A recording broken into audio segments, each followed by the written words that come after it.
તો ગાંધીનગરની વાત કરીએ, જ્યાં રોગચાળો ચરમસીમાએ છે, પરંતુ તેમ છતાં નેતાઓની નફટાઈ નથી જતી. ગાંધીનગરના ડેપ્યુટી મેયર નટુજી ઠાકોરે નફટાઈ ભર્યું નિવેદન આપ્યું. શહેરમાં રોગચાળો વકર્યો છતાં ક્રિકેટ છોડવું નથી. રોગચાળો મહત્વનો, પણ અમે ક્રિકેટ તો રમવાના. રોગચાળો અઠવાડિયા પહેલા વકર્યો હતો. 75% રોગચાળો અંકુશમાં આવી ગયો છે. આરોગ્યની ટીમ પણ કામ કરી રહી છે. આરોગ્ય કેન્દ્ર પર પણ સારી રીતે કામ અત્યારે ચાલી રહ્યું છે. તો ઓપનિંગ સેરેમની બાદ ગાંધીનગર જવાના છીએ તેવી વાત ડેપ્યુટી મેયરે કરી છે. કોંગ્રેસ નેગેટિવ વિચારધારાવાળી ટીમ છે તેવું કહીને તેમણે આક્ષેપ કર્યા હતા. ઓપનિંગ સેરેમનીમાં આવી છે. અમે હકીકત ઓપનિંગ સેરેમની કરીને અમે ગાંધીનગર પર પાછા જવાના છીએ અને ઓલરેડી આરોગ્ય કેન્દ્ર અમારું સારી રીતે કામ કરી રહ્યું છે.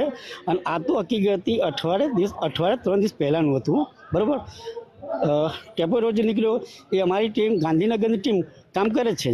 સંપૂર્ણ ગેવણા મતલબ 70 કે 75% રમતો સંપૂર્ણ થઈ ચૂકેલો છે. કહેવાનો મતલબ ગાંધીનગરના કોર્પોરેટર મેચ રમશે કે રદ કરશે? હા,